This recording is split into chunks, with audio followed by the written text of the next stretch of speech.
Josh Barnett will be facing Ben Rothwell right across the river here in Newark, New Jersey. It's UFC on Fox 18. It's at the Prudential Center. Always love talking to Josh Barnett, and he's joining us right now via the magic of Skype. There he is. Josh Barnett, how are you? I'm well. I've just started my morning coffee. Oh, that's good. So things will only improve from here. Well, I'm happy to see you smile, Josh, because, and correct me if I'm wrong, it was so interesting to talk to you last time you were on the show. You were just about to leave to Japan to fight Roy Nelson, and you weren't on via Skype, but it was a different kind of Josh Barnett. I got a glimpse of like the fight week Josh Barnett, the Josh Barnett that's going out on a mission back to his old stomping ground. Like there was no nonsense there. You weren't in the mood to crack jokes. Well, part of that was I had a professional Josh Barnett impersonator do that interview for me. So that's why we couldn't see you. I was too busy with fight preparations to be on a phone call right then. It makes sense because usually you're on via Skype. That might be the only time that you weren't on via Skype. So now it all makes sense. Right. He could do my voice, but honestly, he wouldn't have stood up to the sight test. So I had to finagle a way around that, technical difficulties. Sure.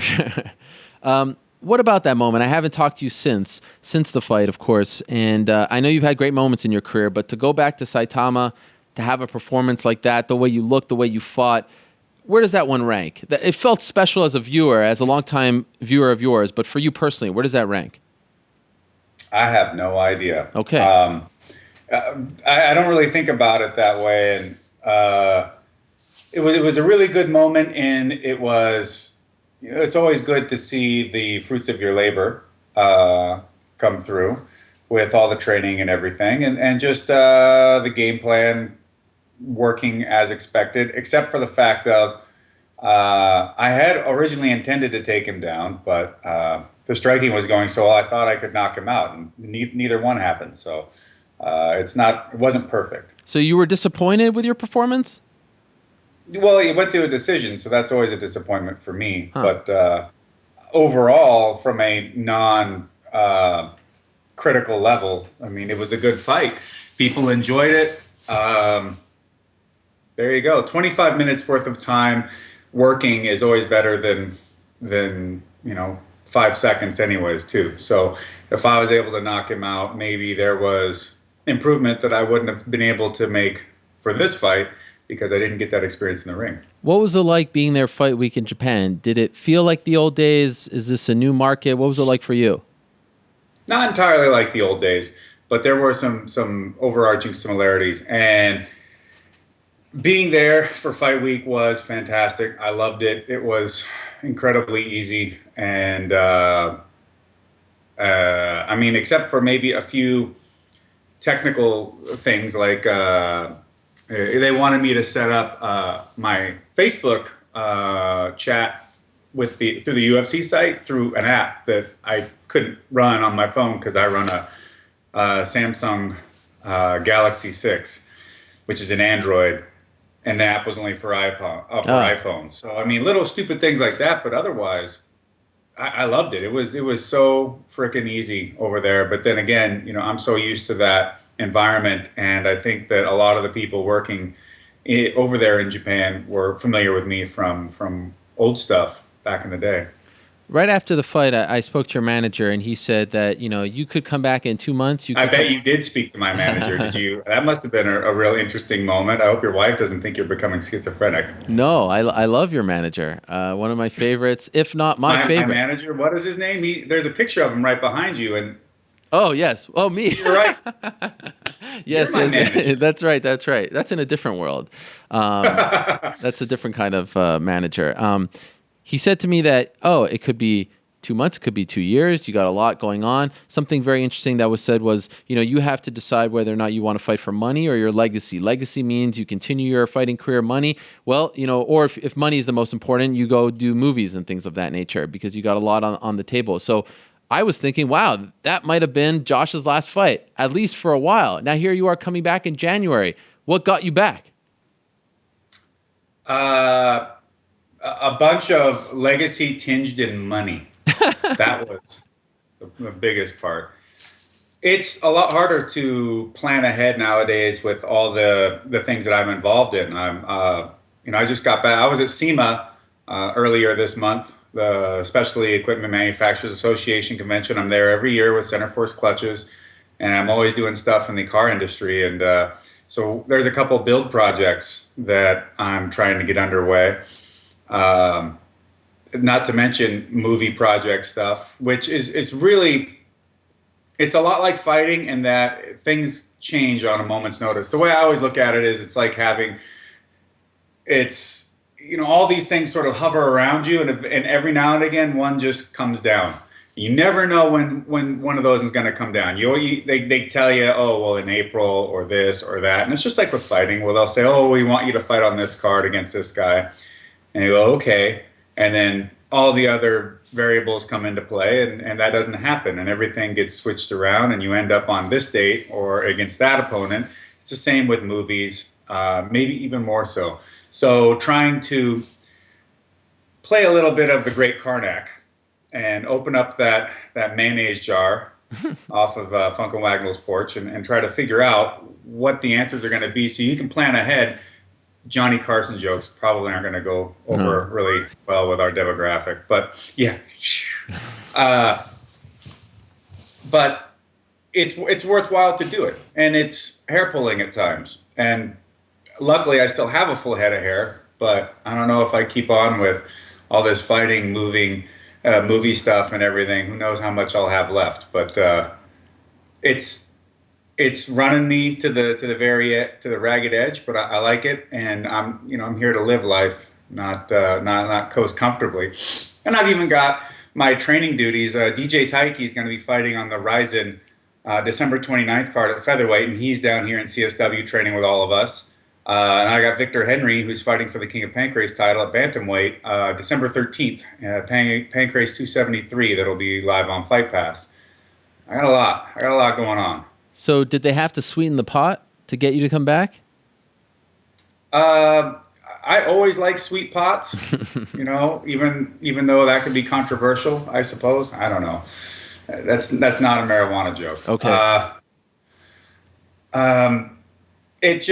It's about how it all worked out together, timing, having enough time to get into a camp. And honestly, it's easier to roll from this last fight into this one than it would be necessarily to take a break.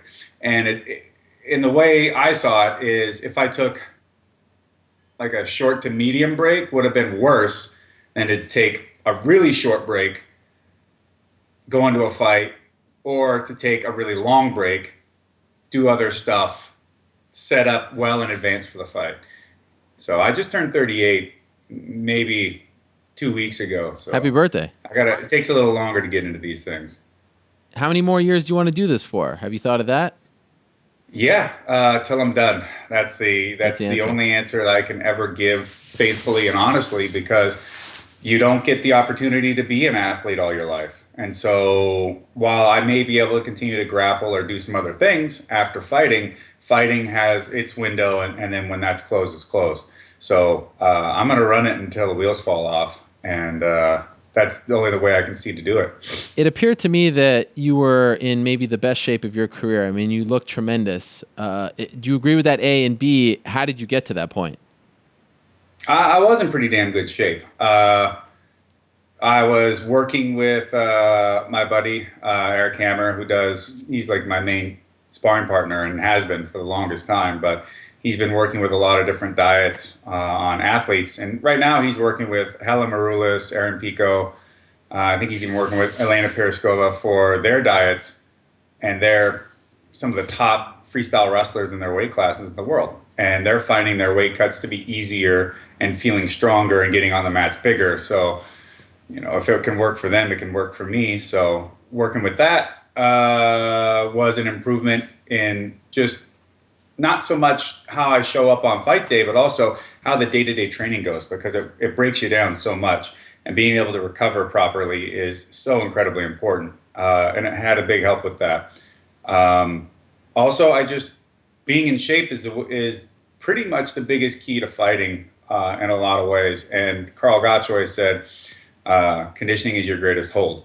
And I believe that. So whether I have looked in great shape in the past or or not, I'm always in shape. I'm always ready to go. I'm always ready to give 5 rounds if I need to.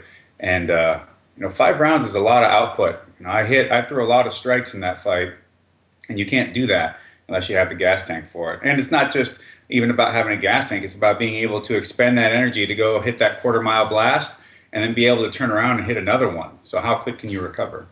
When I spoke to Rashad Evans in October, prior to his fight against Ryan Bader, at that point he had not fought in around 2 years, and he was like, "This is a completely different UFC. There's so many new faces. Got the Reebok deal, the USADA thing. He was coming to a whole new promotion in a sense, and the same was, the case with you. It had been almost 2 years since your last fight. What did you make of all that, and in particular the Reebok and USADA stuff? How did you feel about it? Once you finally had a fight under your belt under this new era." Well, as far as like Reebok and USADA, that stuff there's nothing you can do about it. So there's no point to really feel about anything. Feeling about it won't help you and it won't change anything. But you need to learn what the rules are and how to work with it. And as far as USADA, I've already done the first full bore WADA Olympic level random testing protocol when I fought Travis Brown. So I've already done USADA and then some. So these guys, they're a different group, but I've already done their protocol, or if better. So no big deal to me. I mean, and even still, even if it is a big deal to you, well, then I guess you can't fight in the UFC because they have to go hand in hand. And with Reebok, it's the same thing. You can talk about how much money you may have lost from your sponsorship deals, or you don't like the uniforms or what have you, but instead of trying to scream about it, I instead just tried to work with people and see what could be done. And honestly, so far, the Reebok experience has been pretty easy for me.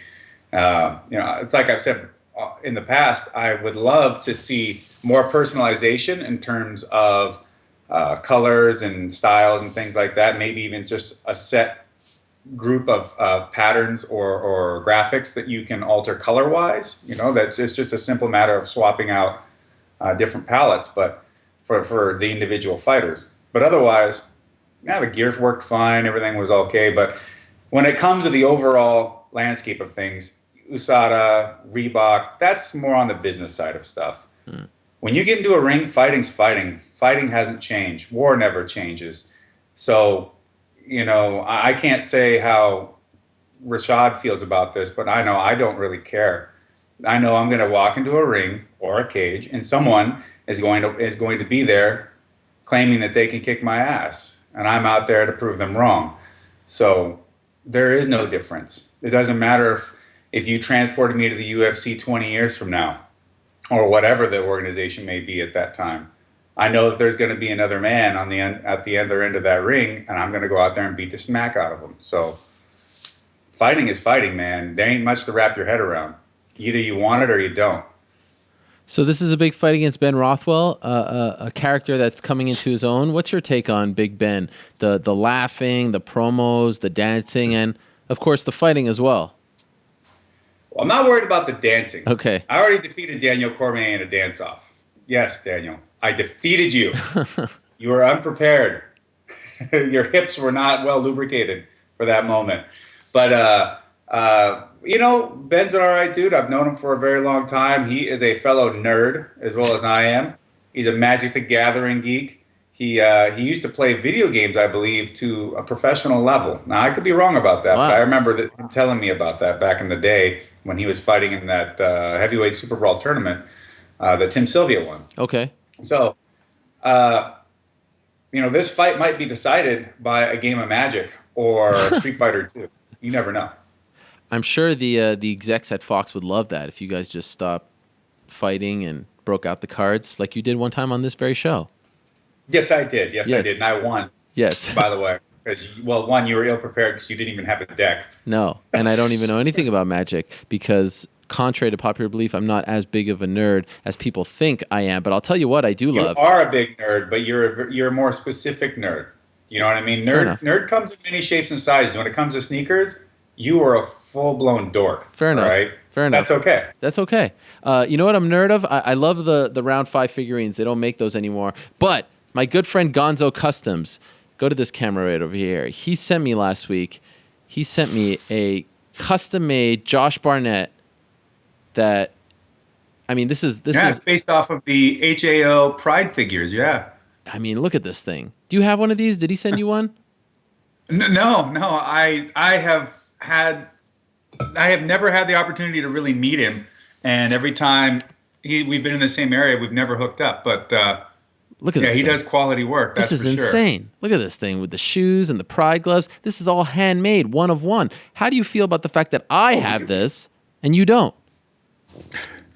I feel like I'm going to start feeling shooting pains in various body parts as you stab it with needles or something. I don't know. Or either that or your Josh Barnett fetish has come full circle. It's only fitting, though, as your manager, that I would, this is some of the fruits of my labor. I mean, I think it's only right. No, throughout you, all things are possible, Ariel. Yes. Well, I just wanted to mention that I had that. Shecky. In all okay, let me ask you this before I let you go. You now do you still train Jessamine Duke? Yep, still training Jessamine Duke. Still training Shayna Baszler's on a full on pro wrestling streak right now. She's doing great. She was one of the co-main events for ECCW pay-per-view. She'll be going back up there again in January. I even got local indie superstar Tim Thatcher is coming through here to train with me and catch can. And the pro wrestling stuff is going strong, and still training the girls, still training Marina Shafir. Okay, so I'm happy you mentioned that, because a lot of those fighters came from GFC, Glendale, right? And Edmond has received a lot of criticism as of late. What's your take on that? Is he, is this deserving? Is he not as good of a coach as we thought he was? What's your take? Yeah, I don't really know about that. All I can say is that the time that I was around him and some of the things I saw him show as a coach, I thought were pretty good. And I think that he's done a pretty fair job with Ronda overall, considering she's been undefeated. Now I know people say that it's like you wouldn't have to do anything for her, but just put the gloves on her and give her some water. But I disagree with that. I think he's had a good part of her development as a fighter. And while she may not be the phenomenal boxer that as Ronda and Edmond has touted so often about how she's going to go out and knock out all these pro boxers, but I mean, considering where she came from, I'm sure she has made a lot of improvements from day one to now. And I mean, there's more to being a coach than just techniques. I imagine that her mentality towards going into the ring has been bolstered by the way he trains her. So as far as like the girls, Jessamine, Marina, and Shayna, well, Shayna had been my student for years, 7 years or so. So it made sense for her. And even still during her GFC camp, she was spending some time down at CSW. And, it makes a lot of sense for her to be down there with me. And I guess, the girls came with her every now and again, and they decided that they liked the way that CSW was set up and the way that I did things. So they wanted to come and train alongside me, train under me and alongside Shayna. So I don't think there was a whole lot of Edmond sucks or anything like that. Okay, fair enough. I wanted to get your take on that. Well, good to catch up, Josh. Thank you very much for the time. Nice to see you. It's been a while. Yes, and I look forward to this fight. This is a great fight. On Fox, Josh Barnett, Ben Rothwell, January 30th, Newark, New Jersey, Prudential Center. You're coming to our neck of the woods. That's very exciting. I'm sure I'll talk to you. 6'5", almost 6'5", 270-ish, getting in the ring with 6'3". Who knows how heavy I'm going to be for this fight. I have a good record in Jersey. I've done pretty well for myself. Yes. Well, that'll be fun to look back on. So, okay, I appreciate it. I'm looking forward to it. Can't wait. Live and free on Fox. Josh Barnett, I'm sure I'll talk to you beforehand, but it's been good to get your initial thoughts. Thank you so much. Bang, bang. There he is, the War Master himself. Good to hear from him. My good friends over at Fight Metric, Flip the Script, tells me Josh Barnett landed a heavyweight record, 146 significant strikes versus Roy Nelson, including a UFC record 95 significant strikes landed in the clinch. How about that? Not bad, Josh Barnett. And you know that had to have felt good.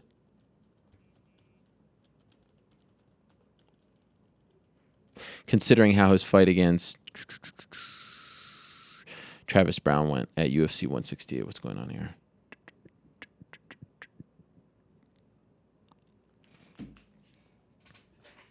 That was big. Big to come back. Very much a player in the heavyweight division now. And things are getting interesting. We know that it's Cain Velasquez and Verdum next. We don't know exactly when, February or March. But you got the JDS Overeem fight. You got the Miocic-Arlovsky fight. And then you got this fight, Ben Rothwell versus Josh Barnett, all in the span of a little over a month. I mean, someone's going to emerge. I don't know if there's a clear-cut favorite. I'd probably go with maybe Arlovsky-Miocic fight as the front runner for the number one contender fight. And then maybe it's Ben versus Josh. And then maybe it's JDS. I really don't know. It's like that UFC on Fox 4 event way back when where they said the guy that looks most impressive is going to get a title shot. Remember that? That was weird. And Machida got the title shot, but then he never actually got the title shot. If you know what I'm saying. It was that was right before the whole UFC 151 madness. Or I should say UFC 152 madness, which John Jones talked about last week in our interview, the interview that we posted last week. As I said, that was, this time last week, I was a much different person. It was very, one day I'm going to write a book. I'm leaning towards Highway to Helwani. The problem is I don't do a good job of writing down all my experiences. I have a feeling that this one's going to stick with me for a long time, but I need to do a better job of recording this stuff because it's been quite the trip. It's been 7 or so years. I'm not announcing my retirement or anything here, but Highway to Helwani is the title that comes to mind all the time. This one will probably have its own chapter. But I have a feeling like if it comes to it, and I really need to, I'm very lazy when it comes to writing or even recording this sort of thing. I'm probably going to forget everything, so I need to really get on that.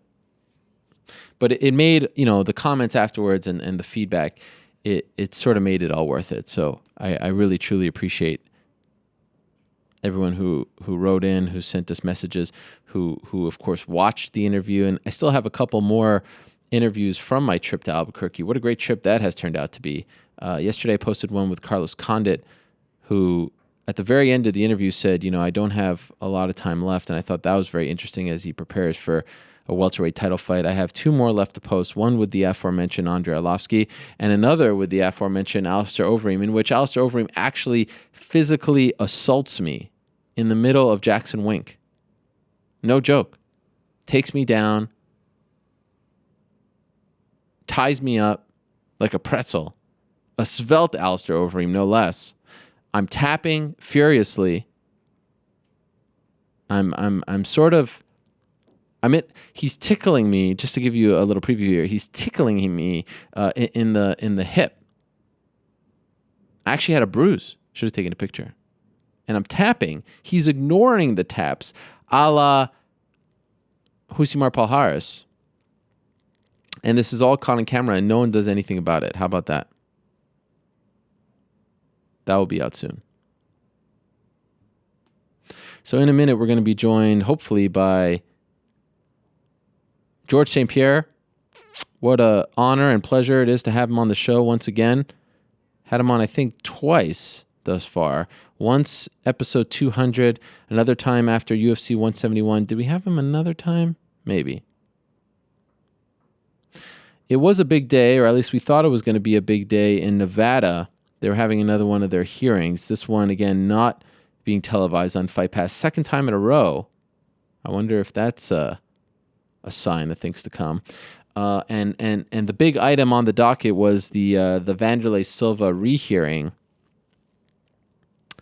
But if my Twitter is correct, it doesn't look like there is going to be a rehearing. I'm looking at Twitter right now. They did announce who the referees are going to be for the two big title fights at UFC 194. Big John McCarthy will be reffing Aldo McGregor, which is amazing news.